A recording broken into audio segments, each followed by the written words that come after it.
ഒരുമിച്ച് നിൽക്കുന്നത് ഞാൻ കണ്ടതാണ്. Now, just when I started this speech, I happened to look at this mic. ഞാൻ ഇവിടെ സംസാരിക്കുന്നതിന് തൊട്ടു മുമ്പ് ഞാൻ ഈ മൈക്ക് നോക്കുവാൻ ഞാൻ ഇടയായി. And on this mic is written country of origin China. ഞാൻ ഈ മൈക്ക് നോക്കുമ്പോൾ ഇതിൽ മൈക്കിൽ എഴുതിയിരിക്കുന്നത് ഇത് ചൈനയിൽ നിർമ്മിതമാണ് എന്നാണ്. And I'm wondering why on this mic it is not written country of origin India, state of origin Kerala. ഞാൻ അത്ഭുതപ്പെടുന്നത് എന്തുകൊണ്ടാണ് ഈ മൈക്കിൽ ഇത് ഇന്ത്യയിൽ നിർമ്മിച്ചതാണ് എന്ന് എഴുതപ്പെടാത്തത്, എന്തുകൊണ്ടാണ് അത് കേരളത്തിലാണ് നിർമ്മിക്കുന്നത് എന്ന് പറയാത്തത്. How are the youngsters of Kerala expected to get a job if we do not have things made in India? ഈ കേരളത്തിൽ ഈ ഇന്ത്യയിൽ നമ്മൾ അത്തരത്തിലുള്ള ഉൽപാദനത്തിന് നമുക്ക് സാധിക്കുന്നില്ലെങ്കിൽ കേരളത്തിലെ യുവജനങ്ങൾക്ക് എങ്ങനെയാണ് തൊഴിലുകൾ ലഭിക്കുക?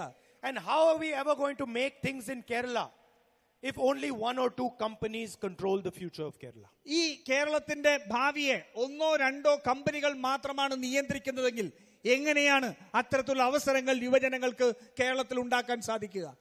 Your chief minister and the prime minister are handing this country over to Adani and Ambani. നിങ്ങളുടെ മുഖ്യമന്ത്രിയും ഈ രാജ്യത്തെ